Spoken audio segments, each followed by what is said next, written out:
De Renovación Popular. ¿Cómo está, congresista? Bienvenido. Gracias, buenos días. Muchas gracias por la llamada. En primer término, por favor, recoger sus impresiones, porque el día de ayer nos enteramos lo que ha planteado la bancada de Perú Libre. Propone acusarlos constitucionalmente por incitar a la violencia a los congresistas Marta Moyano, Jorge Montoya, y está incluido usted dentro de la modalidad crimen organizado, organización criminal para ser más exactos, y abuso de autoridad. ¿Cómo ha tomado usted esta denuncia? Mira, la verdad es que no me extrañaba, porque en el momento que uno se enfrenta a todas estas acciones que están tomando muchos de los simpatizantes justamente del lado del frente, como digo yo, en el Congreso, era de esperarse que tarde o temprano empezaran con los ataques. Siempre hacen esto, ¿eh? Quien no está de acuerdo con ellos empieza a recibir ataques. Así que bueno, no importa, lo tendremos que enfrentar, ¿no? como corresponde. Lo que se precisa en la denuncia respecto a usted, congresista, es que vía Twitter habría utilizado una frase que para la bancada fue contundente. Cuando usted se refiere a cesar con estas manifestaciones, usted coloca textualmente: eliminar a esta gente y sacarlos del contexto político. ¿Usted escribió esta frase tal cual? No, eso lo han puesto ellos, diríamos, partiendo, sesgando. Yo la única vez en una entrevista, no en Twitter, en una entrevista que tuve en otro programa, hablando de los instigadores que están ahí, dije efectivamente, pues mi terminología como militar, que no lo usamos exclusivamente para, como lo quieren ver ellos, para eliminar, matar. Dije bien claro, a corrido, ni siquiera esperé a otro día, no. Dije, a esta gente la tiene identificada para eliminar. Dije, entiéndase, eso no lo pone, entiéndase eliminar como no matar, entiéndase eliminar como ubicarlos y retirarlos del contexto político, detenerlos, meterlos a la cárcel. Ese es el sentido que yo usé. Y lo expliqué ahí mismo, pero claro, solo usan hasta esa parte, ¿no? Y generan todo esto. Entonces bueno, no hay nada que rectificar, digamos, respecto a sus expresiones. ¿No considera que hay algo que rectificar? No, porque esa es mi forma. Mira, si yo pidiera, como a cada rato del Congreso, pidan que retiren las palabras, como se expresan, y yo la interpreto como a mí me daría la gana, no pararíamos nunca de estar discutiendo y peleando. De acuerdo. No, para nada. Se adoptó ayer en el Congreso la decisión de conformar una comisión investigadora para esclarecer las más de 40 muertes. Entiendo que usted votó en contra. ¿Cuál fue el sentir de esta decisión? Mira, yo no es que esté en contra de una comisión investigadora, y lo dije cuando me tocó hablar. Lo que estoy en contra es cómo lo han presentado y la forma, cómo lo ponen. Porque el ponente, que creo que era el congresista Raimundo, cuando expone la moción, que es muy sencilla, no tiene ningún límite. Y ya él, cuando habló de las muertas que se han suscitado, y dijo textualmente, por la policía y la Fuerza Armada, eso ya es un sesgo.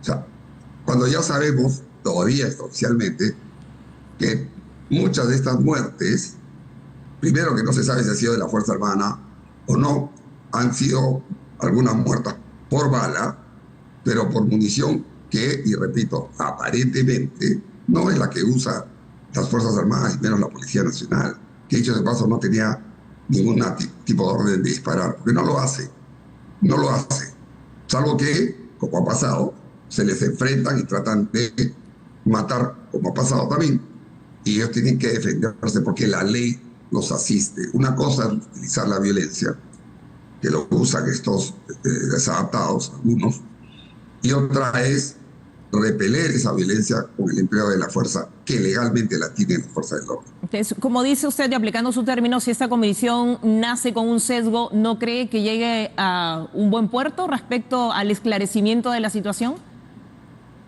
Es que mira, ¿con qué medios?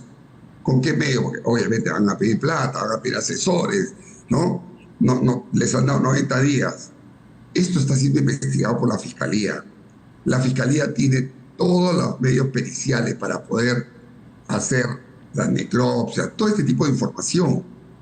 Inclusive, y ese es otro tema que han puesto ahí, que se va a hacer una investigación de carácter no solamente político, de la Comisión del Congreso, sino también habla del ámbito penal, cuando eso es exclusividad del Ministerio Público y de la Justicia en general.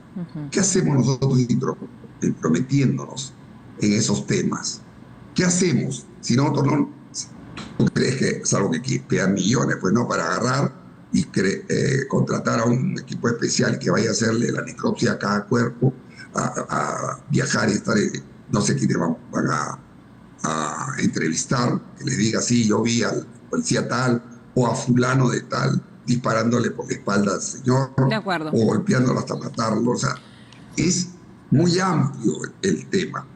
Entonces, si tú no pones límites, no solo de tiempo, y sobre todo, que no lo quieren aceptar, lo van a ver en portavoces, que exista, como todas las comisiones del Congreso, la proporcionalidad que habla en el reglamento, entonces no vamos a salir, no vamos a ganar nada. ¿Cuántas comisiones investigadoras han habido en el Congreso y no han llegado a nada? Después de meses, años.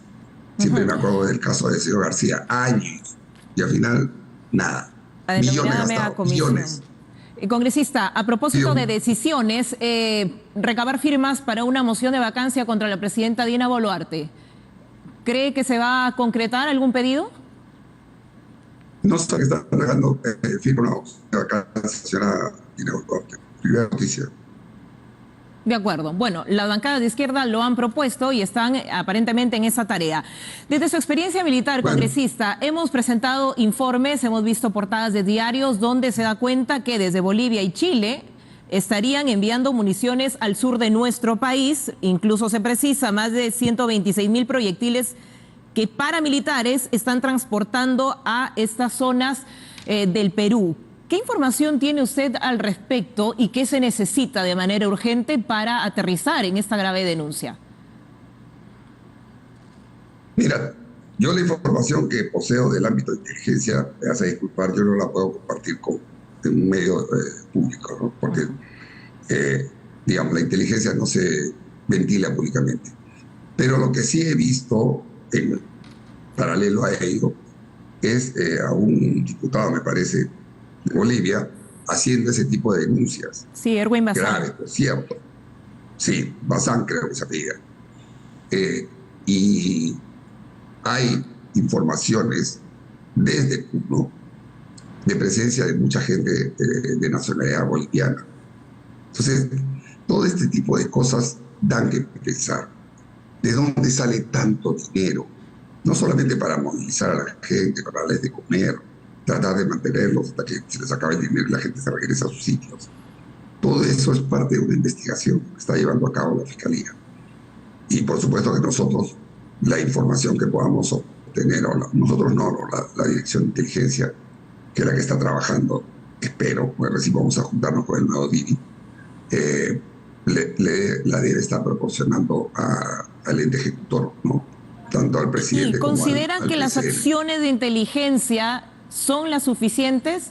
¿Son lo suficientemente preventivas quizás? Lo que sí te voy a decir es que muchas de estas cosas se sabía de inteligencia y las sabía el señor Castillo, pero obviamente, y ahora sabemos claramente, no le hizo caso, porque él era parte de todo esto. La labor de inteligencia es recopilar información a través de no solo medios, de agentes, de colaboradores, la evalúa, la analiza y hace predicciones y advierte, hace prospectiva de temas realmente de inteligencia estratégica y los elementos que hacen la parte operativa. Y mucha de esta información la tenía el presidente, como corresponde. La Dirección de Inteligencia no es un ejecutor de operaciones, entrega la información. Y el ejecutor, en este caso el Ejecutivo, es el que debe tomar las acciones para evitar que suceda o prevenir. El Ejecutivo puede ignorar, interpretar y puede ser también incluso a merced de asesores, de quienes están al frente del Ejecutivo. Pero en esta nueva era de la DINI... Exactamente. En esta nueva era de la DINI, ¿hay confianza respecto al trabajo que se debe realizar en inteligencia? Todavía no te puedo contestar esa pregunta. Cuando pusieron al señor Liendo, empezó él a estar trabajando, y lo sé por boca de él mismo, permanentemente con el Ejecutivo, dándoles informaciones para muchas de estas de repente no les gustado, y en algún momento le perdieron la confianza y él tuvo que renunciar. El nuevo Dini, y ese es un gran problema en nuestro país, está cambiando de director de inteligencia, a diferencia, no hablo del resto de temas, personas de confianza en el Ejecutivo, yo no hablo de eso, pero la inteligencia tiene que tener estabilidad, que no se tiene. Hay un nuevo Dini, yo todavía he tenido solamente una conversación protocolar con él, recién voy a empezar a verlo la próxima semana. ¿Es pronto para evaluar su gestión? Todavía no puedo evaluar la gestión que tiene. Lo que quiero ver es lo que va a hacer, cómo piensa ayudar al Ejecutivo, ¿no? Y dentro de nuestra función de control, obviamente siempre en positivo para poder aportar. Eso lo vamos a ver más adelante todavía. Pero para entender todos los ciudadanos, si bien no se puede hacer todavía una evaluación de, digamos, los mecanismos de inteligencia, pero el bloqueo de carreteras, de vías, ¿se puede evitar con acciones de inteligencia? La toma de aeropuertos. No solamente, por supuesto que sí, porque se tiene información. Ahora, lo que sucede, y claro, por ahí vienen muchos de estos tecnólogos, sobre todo en el ámbito de inteligencia, dicen, ¿cómo no ha previsto? Si ven los reportes de inteligencia, la gran mayoría de todos, no solamente hablo de la DIN, sino los entes de inteligencia, los órganos de inteligencia, siempre te dicen, existe la posibilidad, siempre es incondicional, porque puede suceder. Algunos suceden, la gran mayoría no sucede, porque justamente la labor de inteligencia es esa, es prevenir, es tratar de adelantarse a algunos hechos cuando se tiene información. Hay otros que no se tienen, pero todo lo que está pasando, sobre todo estos actos de terrorismo, que son actos de terrorismo, el tomar carreteras, el tomar aeropuertos, el quemar ministerios públicos o zonas judiciales, y ni que hablar de la propiedad privada y pública, son actos de terrorismo. Todo esto ha estado planeado y se advirtió con tiempo, cuando estaba el señor Castillo, que había un movimiento, este movimiento de Arma Sur, movido por el señor Evo Morales, que estaba exacerbando a la gente, estaba tratando de que las personas entren en este conflicto, que es lo que estamos ahora cosechando. Y al contrario de prever esto, ¿qué hacía el señor Castillo y sus PCM? Se paseaban por todas las provincias en sus consejos de ministros descentralizados, donde solo se dedicaban a asusar a la gente. Entonces, dado todo lo que se, digamos, avanzó en este panorama, quizás, como usted lo menciona, de asusar, de no hacer caso digamos, a los informes de inteligencia, o peor aún, esta toma de asalto a nivel estructural de la DINI, con actos de corrupción, han generado lo que estamos viendo ahora, sobre todo en el sur del país. La situación es muy distinta a las manifestaciones de ayer en Lima, que lo que hemos visto hace un par de días, por ejemplo, en Juliaca. ¿Cuál es el análisis crítico de esa situación? Mira, esto ha sido generado desde mucho tiempo atrás, inclusive desde antes que tome el poder el señor Castillo. Y él se ha encargado, juntamente con sus ministros, no todos, pero la mayoría, y sobre todo sus PCMs, para ir preparando este tipo de acciones. De eso yo por lo menos no tengo ninguna duda. Y la labor de inteligencia ha sido en inicio en advertir este tipo de cosas, estas intromisiones del señor Morales, estos ingresos, muchos de ellos no registrados, del señor Morales y de otros más, que ahora recién este gobierno ha tomado la decisión de bloquearles el ingreso, a pesar de que me llegaba a mí una información que aparentemente se hubiera metido el señor Evo Morales de nuevo, para variar, en Huancanem. ¿Cuándo? ¿Recién? ¿Después de esta restricción? Ayer, pero es una información que no la tengo corroborada, ¿no? Simplemente me ha llegado una información de dos fuentes diferentes, pero necesito corroborarla. Pero bueno, no me extrañaría, porque este señor Morales, y ya hemos escuchado a uno de los que se le ha impedido la salida en una entrevista en Bolivia, que él va a ingresar de nuevo. ¿Pero tan fácil es burlar la seguridad de nuestro país? Es que tú no ingresas. Las personas normales y decentes ingresan por el puente, se registran, asisten al libre ingreso con DNI, pero te registras. ¿Hay funcionarios coludidos entonces que le habrían permitido no, ingresar por Huancané? no me entiendes. A ver. Lo que está regulado y la gente que normalmente ingresa se registra. No se le impide porque no hay un impedimento. Pero las fronteras del país, nuestras fronteras, no solo acá, en Mayo, son demasiado permeables.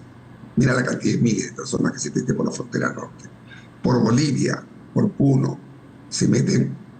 Tú agarras una lanchita en Puno y te vas y te acoderas en cualquier parte de la costa y estás en el Perú. Y ingresaste.